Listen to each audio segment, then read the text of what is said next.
Hi guys, magandang buhay po sa lahat ng mga OFW sa Middle East. Kasama po natin ngayon ang isang OFW sa Dammam.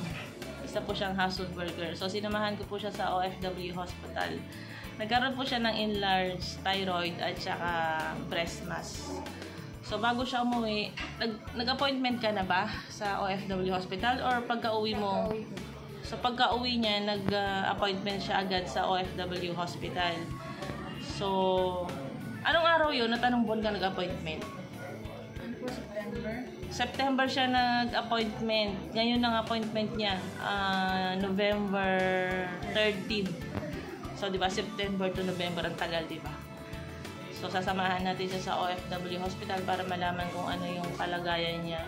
Nung nasa Dammam siya, sobrang payat niya. Pero ngayon, tumaba na siya. So, kakain muna kami dito sa KFC. Nandito na kami sa San Fernando. So, alas 9 ng umaga kasi yung appointment niya, kakain muna kami.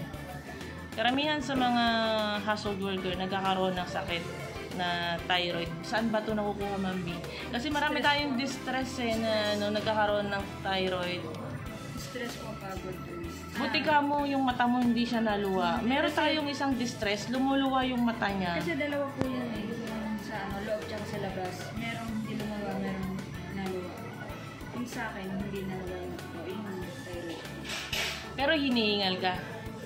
Anong nararamdaman mong symptoms? Wala sa ngayon, pero nasa Saudi ako, talagang as in, ramdam ko din yung lahat ng sakit sa thyroid. Stress. Stress talaga number 1 nagpapalaki sa kanya. Sa enlarged thyroid. Pero natapos mo yung kontrata mo, hindi? 1 year, 7 months. 1 year, 7 months. Tapos, nung naramdaman mo yung sakit na yan, ilang buwan ka dun sa employer mo? O biglaan lang 8 yan? months. 8 months months? pa lang ako. Pagod ka sa amo mo? Pati sa ugali. So yun guys, overwork siya. So ang pagkakaalam niya, kaya siya nagkaroon ng thyroid sa stress daw, nakaisip. Kasi hindi niya alam kung paano niya pakikisamahan yung employer niya. Iba kasi ang ugali ng Arabo eh.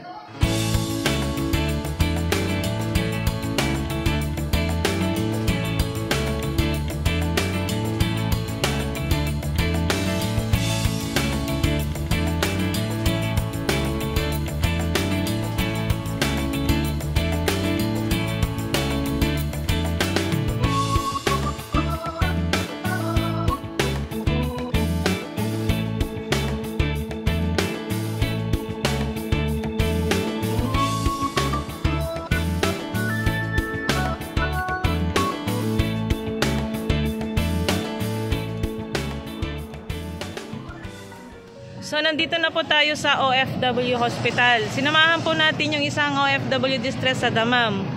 So, nagkaroon po siya ng enlarged thyroid saka breast mass. So, si Ma'am B ay galing pa siya ng San Pedro, Laguna. So, umalis siya kahapon ng madaling araw. Dumating siya ng Dao alas 4 or alas 5 ng umaga. So, ang layo ng biyahe niya. Sobrang layo kasi ang OFW hospital. Sana wag siyang pabalik-balikin.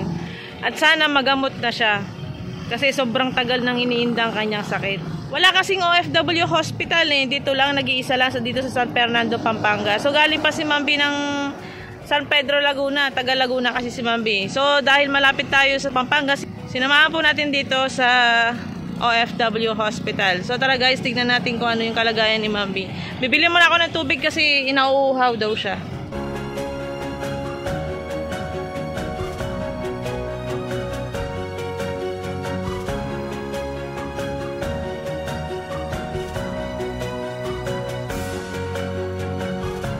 Si Ma'am Ramby Reyes ay tubong San Pedro, Laguna. Umalis siya ng alas 11 ng gabi. So nakarating siya ng Dao mga alas 5 ng umaga.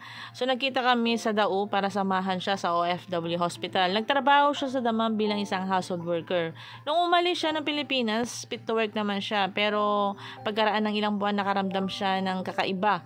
So nagkaroon siya ng enlarged thyroid at saka breast mass. Pinapacheck up naman siya ng kanyang amo, pero iba pa rin yung pagigito sa kanya, lalong-lalo na yung amo niyang babae.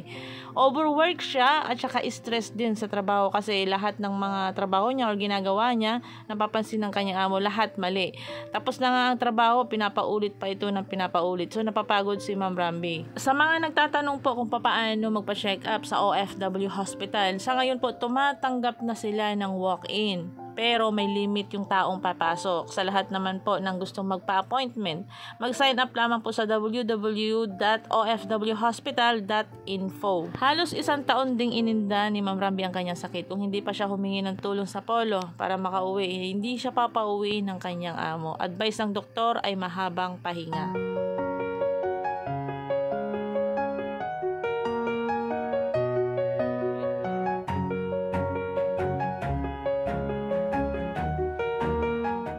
So yan guys, katatapos lang ni Ma'am Ramby. So sobrang haba ng mahaba ba o mabagal? Mabagal at mahabang proseso. Mahabang proseso. So ang appointment namin is alas 9 ng umaga. So katatapos lang namin. Time check is alas 12 na. So kakain pa lang kami. So ang ginawa kay Ma'am Ramby, in-schedule siya ulit para sa Laboratory and ultrasound. laboratory. Kailan balik mo, Ma'am? January 22. January 22 para sa ultrasound. Ultrasound pa lang yan, laboratory. Tapos, ba't ka babalik na February? January 30, result. Tapos, after result, reading ng result, February 13. Oh, okay. So, babalik siya ng January, 2 beses, tapos February. Doon pa lang malalaman yung result ng sakit niya. So, wala ka bang nararamdaman? Ba kailangan ng emergency? Ayun po yung priority sa kanila pag sa ER. Ha? Pag sa ER. Magpa-emergency ka na lang yata? Hindi na po. Wala pa naman sa ngayon. So yun guys, mahirap pala dito sa OFW Hospital. Medyo mabagal yung proseso nila. Pero kung libre naman, okay na ba? Okay na ba sa'yo? Andyan naman po si Boss. Si Boss, paano magkala si Boss? Bakit ako? Wala naman akong binigay na pera sa'yo. Hindi, malaki niya yung naitulong niyo sa akin kasi dito pa lang. Sige. Sige. Oras, gano'n. Kakain muna tayo. Ano pang gumising? Saan tayo kakain? Sa turo-turo. So yun guys, sa lahat ng mga OFW na active po ang inyong OWA membership, huwag niyo po itong sayangin. Sa lahat ng mga single mom, pwede niyo pong gamitin ito sa inyong mga anak. Sa lahat ng mga walang asawa, Sa family niyo, yung sa beneficiaries sa parents, pwede niyo gamitin. Pumunta lamang po kayo dito sa San Fernando, Pampanga. kahit ex-OFW pwede. Kahit ilang taon ng OFW pwede. Kahit ilang taon na basta active ang inyong OWA membership. Kaya bayaran nyo po ang inyong OWA membership. Ako nga po pala ang inyong lingkod, Swency Fernandez po. Babalik po kami sa January 22. 22.